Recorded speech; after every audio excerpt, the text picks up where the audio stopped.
How many questions do you think a young child can ask in one day? I know sometimes when I've had my grandchildren for the day, or even for an hour, my head's reeling. I don't need reminding that by asking questions, they're learning, but sometimes there's just rather too many of them. Sometimes, though, it isn't really the question or the answer that is important, but the fact that someone is available and listening, that someone is hearing them. That's the important factor, especially to a child, but often to an adult. We all need to be noticed, to feel that we're being heard. Job felt that he'd been talking to God and not getting any response. He'd lived a good, wholesome life, but then he'd lost his wealth, his health, and his family. He spoke to God not to take away all his problems. He just wanted God to acknowledge that he'd heard him and he knew of his distress. In the passage that we heard earlier, God spoke to Job through a storm.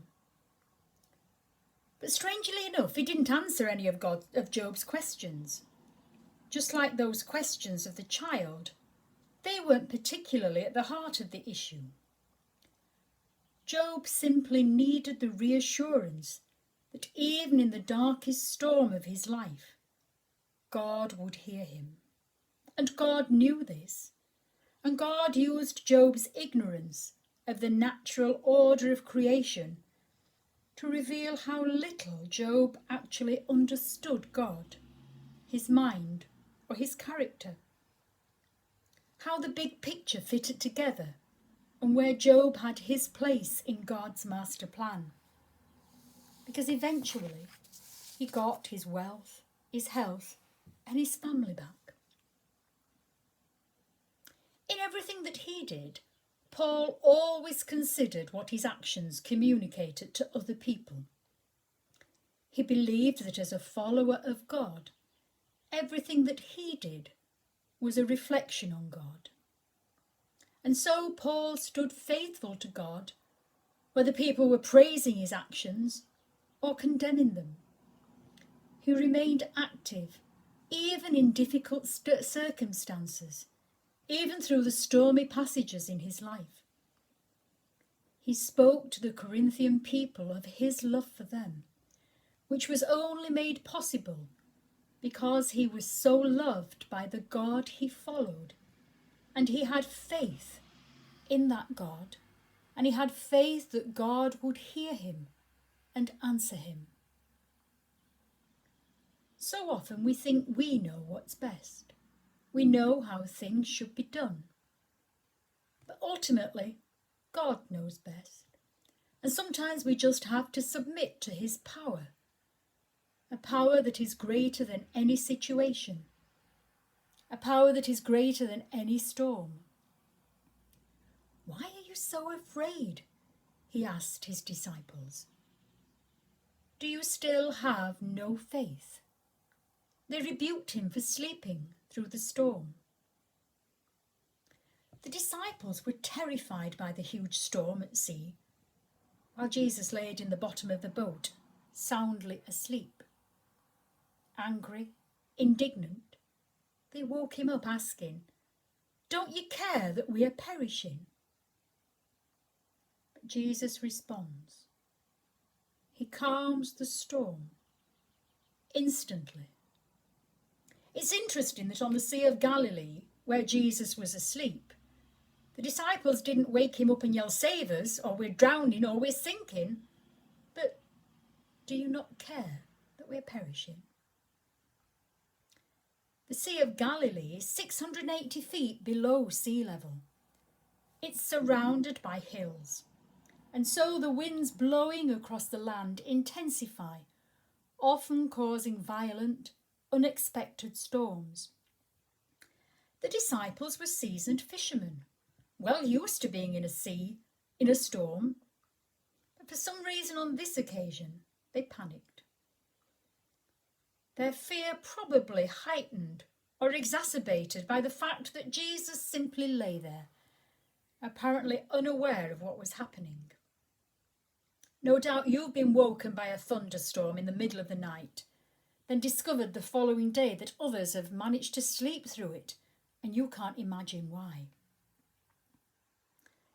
Perhaps the biggest question that any of us ask of God or ask of each other is, do you not care? There are many situations in our own lives, in our own communities, times when tragedy strikes, and perhaps we feel that God is asleep, and we may lose faith, fearing that we can't be heard, that he doesn't care. All of us at some point in our spiritual journey will have difficult questions to ask of ourselves, but more importantly to ask of God. There will be shouts, protests, denial. We may know that God can't rescue us, but if our faith is true, we will want the assurance that God cares for us in our troubles, that God has heard us. Do you still have no faith, God asks us? Perhaps our picture of a person of faith is someone who can remain calm, no matter what's happening around them. I know that if I'd been on that boat, I'd have been afraid. I was on a pedalo once. My husband was rocking it, and I was absolutely terrified. Many people are terrified if they're caught in a storm, while others marvel at the wonderful colours and lights. Does that mean that they're people of faith because they're not afraid? I don't think so. People of faith, like Job, like the disciples, ask questions. They complain and they protest. They speak up when they feel abandoned and express their frustration.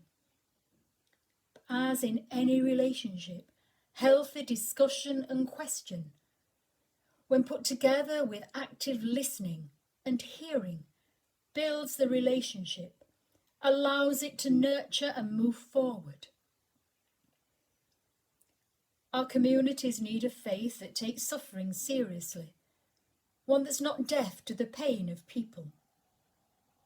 The time to engage with faith in our lives is now, not when the storms of life are battering us. Only now can we develop a faith and the character that will enable us to cope with the sleepless nights, the hard work, the accusations that are the storms in our lives. We won't escape from the suffering or from the storms, but we will learn to have faith in a God that hears us, and we will recognise him in that moment of doubt, and he will be the anchor in our storm. Climate change is a huge topic. It's a huge storm, literally and figuratively. But however alarming it is, however challenging it is, God is with us in the middle of it all, just as Jesus was with the disciples in the middle of their storm. It's okay to express fear about the threats around us, about the injustice, about inheriting a mess from the previous generation and leaving a bigger one for the next. Jesus is the one who calmed the storm for the disciples. The storms in our lives will be calmed because he hears us crying out. Do you still have no faith? Asks God. We have faith, knowing that we can be heard, that God is listening, and it can make all the difference. It can give us strength to uphold the challenges throughout the storm. It can give us new ways of opening ourselves to love and to joy. It can help us discern between the important things and the distractions in our lives. It can bring us a new and a deeper life and a deeper understanding of our life embedded in God.